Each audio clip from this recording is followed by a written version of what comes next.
वो केवल झलक ही देख पाता है किसी के चलने की, लेकिन वो स्पष्ट रूप से देख सकता था कि ये कोई लड़की है। वो देख सकता था कि एक आदमी उसके पीछे चल रहा था, जिसके बाद उसने उसके सर पर एक बैग डाल दिया।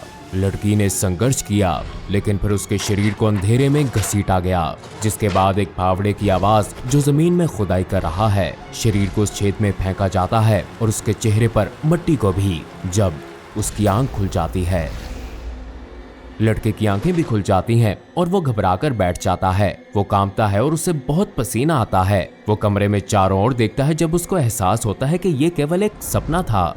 सुबह उठकर लड़का तैयार होता है, बस पर चढ़ता है, स्कूल में जाता है, लेकिन पूरा दिन वो बस इस सपने और उस लड़की के बारे में सोचता है। टीनेज लड़कियों का एक ग्रुप उनमें से एक के पिता की कन्वर्टिबल कार में राइड करने के लिए निकला है। वो बहुत मजा कर रही हैं, अंधेरी सड़कों पर बहुत तेजी से गाड़ी चला रही हैं। अभी ज्यादा समय नहीं हुआ था और वो गाड़ी चला रही थीं, जब अचानक से सड़क पार से ड्राइवर को एक जानवर की छाया दिखी, लेकिन ये उसे गाड़ी घुमाने के लिए बहुत थी, जिस कारण ड्राइवर गाड़ी पर अपना नियंत्रण खो देती है। सभी लड़कियां चिल्लाती हैं, लेकिन उनमें से एक स्पिनिंग कार से बाहर गिर जाती है।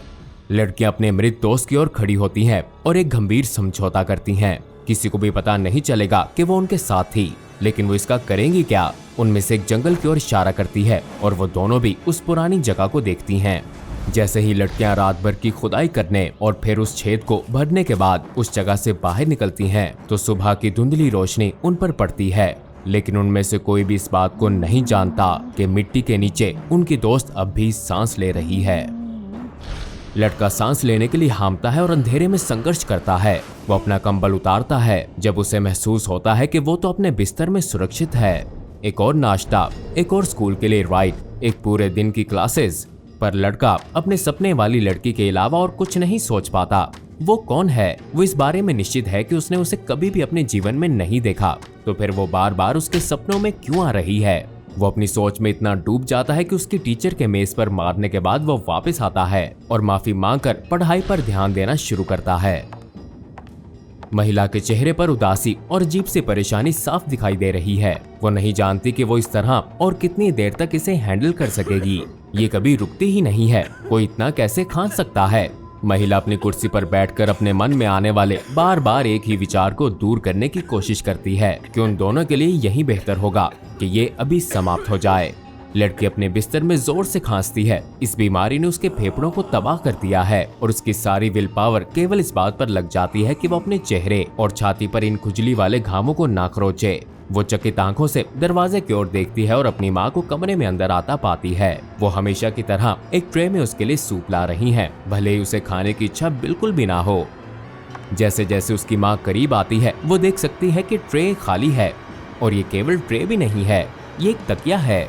जिसके बाद महिला अपनी बेटी के मुंह पर तकिया रखती है और वो मुश्किल से चिल्ला पाती है। जैसे ही माँ पीछे से पुराने शेड से बाहर अपने घर की ओर आती है, वो एक पल के लिए रुकती है। क्या उसे शेड में से खांसने की आवाज आ रही है।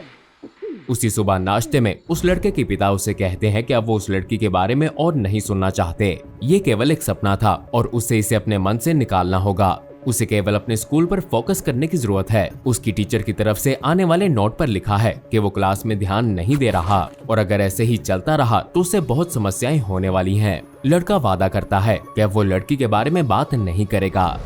लड़का अपनी बस की खिड़की से बाहर देख रहा होता है। ये उसकी गलती नहीं है कि उसके मन में उस सपने के विचार खुद ही आ जाते हैं, क्योंकि बस जैसे ही सड़क पर चल रही होती है, उसे पेड़ से ढके ड्राइववे से नीचे एक झलक दिखती है। ये उसके सपने वाला घर है। शेड का दरवाजा एक आवाज के साथ खुलता है, जिस कारण चांद की रोशनी भी इसके अंदर आती है। लड़का जितना हो सके उतना चुपचाप इसमें चला जाता है। वो जल्दी अपनी साइकिल और अपनी पीठ पर रखे फावड़े के साथ बाहर निकलता है और अपने बैकयार्ड से जाने लगता है। लड़का अपनी साइकिल को पुराने खाली घर की ओर जाने वाले रास्ते पर रोकता है। वो इस रास्ते पर जाता है और इस घर के आने पर भी नहीं रुकता। शायद उसकी मंजिल कुछ और है। लड़का अपनी साइकिल को बैकयार्ड में जमीन पर गिराकर उसे घूरता है। ये वही शेड है जिसे उसने पहले भी कई बार देखा है, लेकिन व्यक्तिगत रूप से नहीं। यहाँ बहुत शांति और अंधेरा है और शेड के ऊपर पूरा चांद छाया है। वो इस छोटे से शेड के इकलौते दरवाजे की ओर जाता है और इसके हैंडल को पकड़ता है। ये ऊंची पुराने दरवाजे जैसी आवाज के साथ खुलता है। लड़का अपनी टॉर्च को निकालकर उसे जलाता है, जिससे शेड के अंदर रोशनी हो जाती है। अंदर गंदी जमीन पर एक वुडन बेंच के अलावा और कुछ भी नहीं है, लेकिन नहीं, वहाँ कुछ है। जमीन का एक हिस्सा कुछ अलग दिखता है, काला सा, जैसे यहाँ कुछ जलाया गया हो। हालांकि ये वही जगह है जो लड़का अपने सपनों में देखता है। वो जानता है कि वो इसके नीचे है, उसे उसकी मदद की जरूरत है। लड़का अपने फावड़े को जमीन में दबाता है, लेकिन ये जमीन की सतह से भी अंदर नहीं जाता। जमीन काफी सख्त है। वो फिर से इसे जोर से नीचे दबाता है और अब ये जमीन में चला जाता है। फावड़ा अचानक जमीन पर गिर जाता है और लड़का खांसना शुरू कर देता है। वो घुटनों के बल गिर जाता है क्योंकि उसकी खांसी खत्म नहीं हो रही। वो इसे रोक नहीं पाता है और अब उसे सांस भी नहीं आ रहा। ये ऐसा महसूस होता है जैसे उसका गला किसी चीज से भर गया हो। वो जमीन पर गिर जाता है और अब भी बुरी तरह से खांस रहा है, ये महसूस करते हुए कि उसके गले और फेफड़ों में कुछ चल रहा है। एक अंतिम बहुत जोर से खांसी करने के साथ वो अपने मुंह से प्राणियों के एक झुंड को बाहर निकालता है। वो जमीन में पड़ा सांस लेने के लिए संघर्ष करता है, जहां हजारों टिड्डियों की आवाजें उसकी मदद की पुकार को दबा देती हैं। ये कोई आश्चर्य की बात नहीं है कि ये लड़का जिस चीज से जूझ रहा था वो कोई सपना नहीं था, बल्कि एक एनोमली के साथ इंट्रैक्शन थी, जिसे SCP-4595 क्लासिफाई किया गया है और इसका एक काफी सरल नाम भी है, द विच। SCP-4595 वो डेजिग्नेशन है जिसे एक वुडशेड के भीतर स्थित एक छोटे से कमरे को दी गई है, जो कि इंडियाना के शहर जैस्पर के पास एक घर के पीछे पाया जाता है। ऐसा प्रतीत होता है कि घर अब कुछ समय के लिए खाली है और इस बात का कोई विश्वसनीय रिकॉर्ड नहीं है कि घर के सबसे हाल के या फिर मूल मालिक कौन थे। वुडशेड के अंदर एकमात्र वस्तु एक साधारण और खुरदरा वुडन बेंच है। हालांकि एनोमली की खोज के समय 2 और वस्तु भी पाए गए थे। पहला एक ऐसा फावड़ा था जो शायद गार्डनिंग के लिए उपयोग किया जाता था। फावड़ा हर तरह से समान ही प्रतीत होता था, केवल इसकी टिप को छोड़कर, जिस पर खून के धब्बे जैसा कुछ दिखता था। लेकिन टेस्ट से किसी भी जेनेटिक मटेरियल को इसमें से पुनः प्राप्त नहीं किया जा सका। दूसरा वस्तु एक छोटा मानव कंकाल था। मृत व्यक्ति के शरीर को वुडशेड से हटा दिया गया था और एक ऑटोप्सी से पता चला कि ये एक लड़के का था जिसकी उम्र 11 से 13 वर्ष के बीच थी, जबकि मृत्यु का सही कारण निर्धारित नहीं किया जा सका। लेकिन ये संभावना है कि मृत्यु उन अनोमलस इफेक्ट्स के कारण हुई जो SCP-4595 उत्पन्न करता है। वुडशेड की आगे की जांच से पता चला कि विच शब्द को दरवाजे पर चारकोल से उकेरा गया था। हालांकि ये अज्ञात है कि किसने लिखा और क्या ये चेतावनी के रूप में था या फिर इसका उद्देश्य कुछ और है।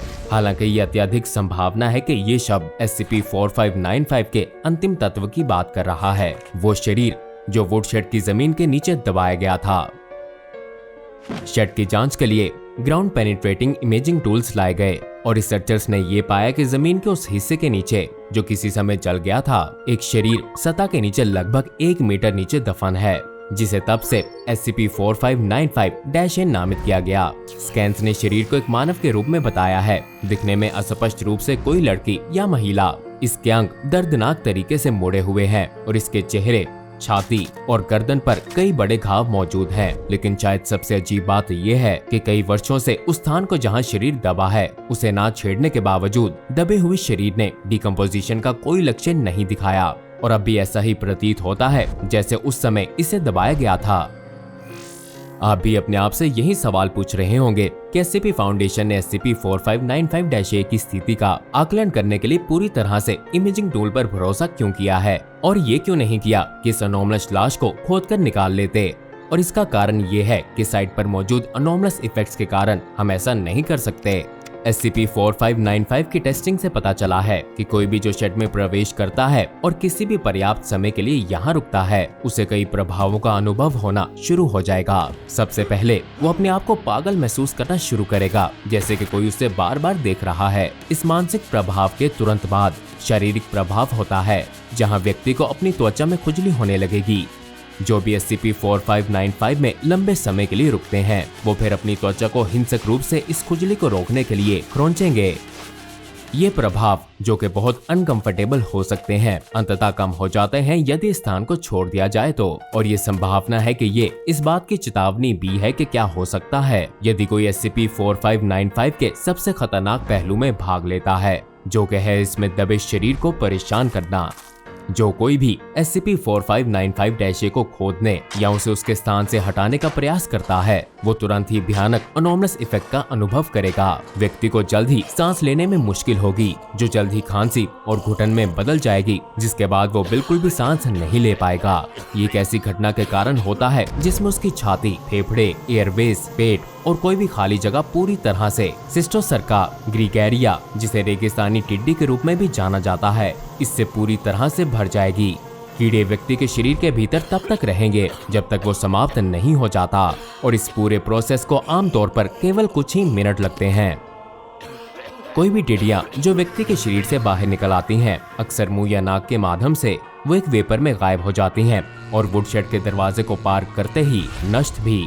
अभी तक कोई भी तरीका निर्धारित नहीं किया गया है जो SCP-4595 के प्रभावों को रोक सके और फिलहाल टेस्टिंग पर्पसेस के अलावा किसी भी कर्मचारी को इस अनोमलस शेड में जाने की अनुमति नहीं है। लेकिन इन केसेस में भी SCP-4595-A को परेशान करने की अनुमति नहीं है, जिस आसानी से फाउंडेशन साइट को सिक्योर कर सकती है और किसी को भी इसमें आने से रोक सकती है। इस कारण इसे सेफ क्लासिफाई किया गया है और साथ ही डार्क डिस्ट्रप्शन क्लास और वार्निंग रिस्क क्लास के रूप में भी क्लासिफाई किया गया है।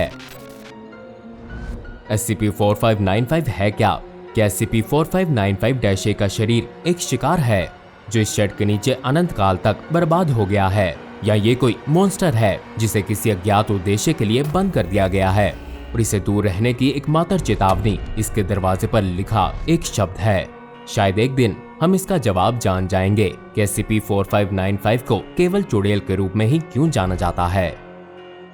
अब जाइए और जाकर डॉक्टर बॉब की फाइल्स में से SCP-3998 the vicar which lives देखें, एक और SCP फाइल जो एक चुड़ैल की कहानी सुनाती है, लेकिन ऐसी कहानी नहीं जिसका आप अनुमान लगा सकते हैं। और हाँ, जाने से पहले इस वीडियो को लाइक और अगली कौन सी वीडियो आए इस बारे में हमें कमेंट्स में बताना ना भूलिएगा।